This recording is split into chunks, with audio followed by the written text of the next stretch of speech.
Hello दोस्तों, मैं सुनील गोदारा स्वागत करता हूं आपका एक बार फिर से कृषि विज्ञान क्लासेस यूट्यूब चैनल पर। उम्मीद करता हूं कि आप सब स्वस्थ होंगे, मस्त होंगे और सेकंड सेमेस्टर की तैयारी कर रहे होंगे। आपकी इसी तैयारी को और मजबूत करने के लिए हम लेकर आए हैं आज लाइव स्टॉक और पोल्ट्री मैनेजमेंट का पार्ट 9, जिसका टॉपिक रहने वाला है improvement of farm animals and poultry.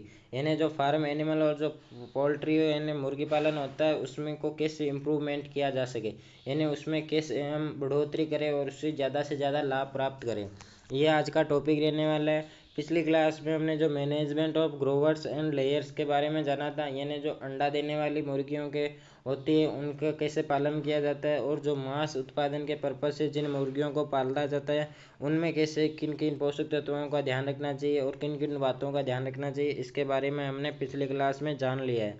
और आज की क्लास बहुत मोस्ट होने वाली है क्योंकि इसमें improvement of farm animals and poultry के बारे में हम जानने वाले हैं। और इससे पहले यदि आप इस चैनल पर नए हैं और आपने अभी तक चैनल को सब्सक्राइब नहीं किया है तो चैनल को सब्सक्राइब और बेल आइकन को प्रेस कर दें, ताकि जब भी कृषि विज्ञान क्लासेस यूट्यूब चैनल पर क्लास अपलोड होती है तो आपके पास सबसे पहले नोटिफिकेशन आए। चलिए तो आज की क्लास शुरू करते हैं। आज का टॉपिक रहने वाला है improvement of farm animals and poultry, यानी फार्म जानवरों और पोल्ट्री का सुधार, उत्पादन क्षमता को बढ़ाना, रोग प्रतिरोधक क्षमता को बढ़ाना और लाभप्रदता बढ़ाने के लिए आवश्यक होती है।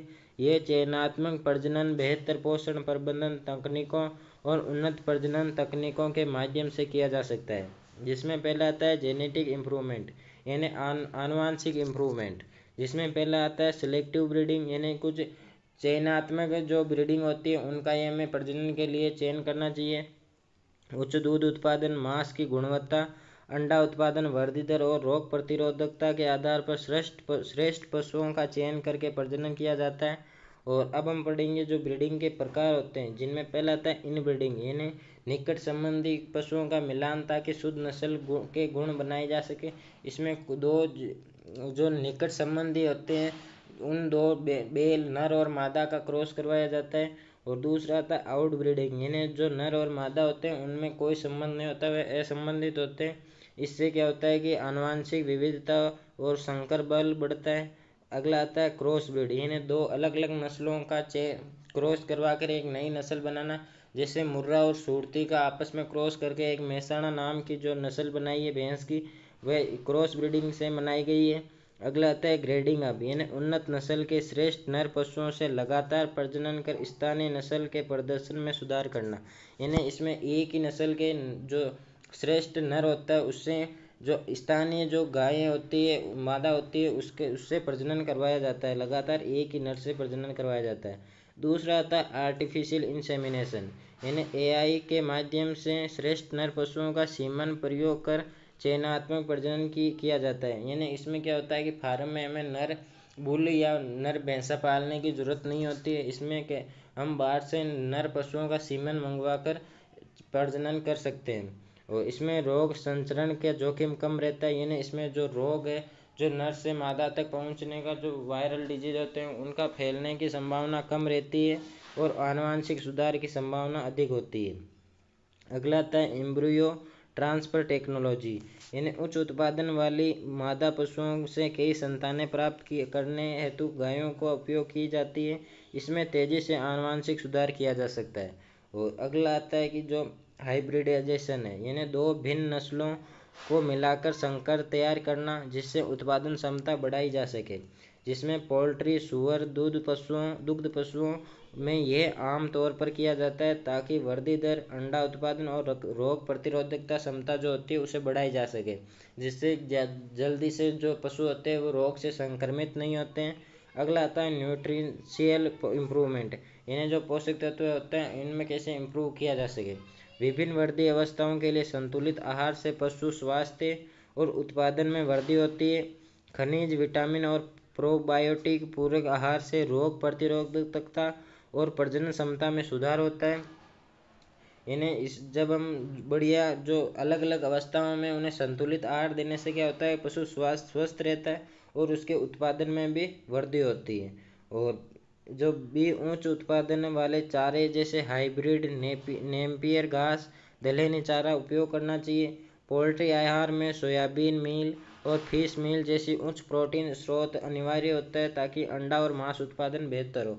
यानी जो पोल्ट्री में जो मुर्गियों के लिए आहार होता है वह एक तो सोयाबीन मील और फिश मील अत्यधिक आवश्यक होता है, क्योंकि इसमें प्रोटीन का अच्छी मात्रा होती है, तो जो जो अंडा उत्पादन और मांस उत्पादन में बेहतर होता है। अगला आता है मैनेजमेंट इम्प्रूवमेंट, यानी जो उसका जो पशुओं के रहने की, जो उन्हें किस टाइम पे पानी पिलाना है, उन्हें किस टाइम पे दूध निकालना है, कब वह हीट में आती है, उस सारा जो मैनेजमेंट होता है उसमें कैसे इम्प्रूवमेंट किया जाता है। जिसमें पहला आता है हाउस मैनेजमेंट, यानी हवादार स्वच्छ और सूखे आवास रोगों को रोकते हैं।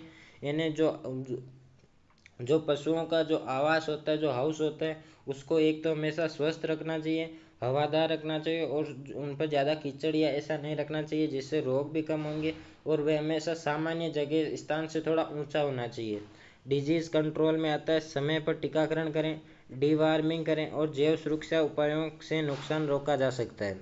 और अगला आता है कि जो मिल्किंग और फीडिंग प्रैक्टिस, यानी स्वस्थ दुग्ध दोहन और निर्धारित समय पर भोजन से उच्च उत्पादन सुनिश्चित होता है। यानी एक तो निर्धारित समय पर हमें पशुओं को भोजन देना चाहिए, और जो स्वच्छ दुग्ध दोहन होना चाहिए जिसमें हमें किसी प्रकार की जो अस्वच्छता वह नहीं अपनानी है। उसमें जो दुग्ध दोहने की विधि है उसमें हमेशा पूर्ण हस्त विधि का प्रयोग करना चाहिए, क्योंकि जो हम अंगूठा विधि का प्रयोग करते हैं उसमें जो पशु के जो थन होते हैं उसमें घाटे होने का डर रहता है, और इससे क्या होता है, थनैला रोग भी हो सकता है। अगला आता है रिकॉर्ड कीपिंग, यानी प्रजनन, आहार और उत्पादन का रिकॉर्ड रखने से बेहतर फार्म प्रबंधन संभव होता है। अब हम पढ़ेंगे disease prevention and health management. नियमित टीकाकरण जैसे गायों में एफएमडी, पोल्ट्री में रानीखेत, सूअरों में स्वाइन फीवर से बचाव।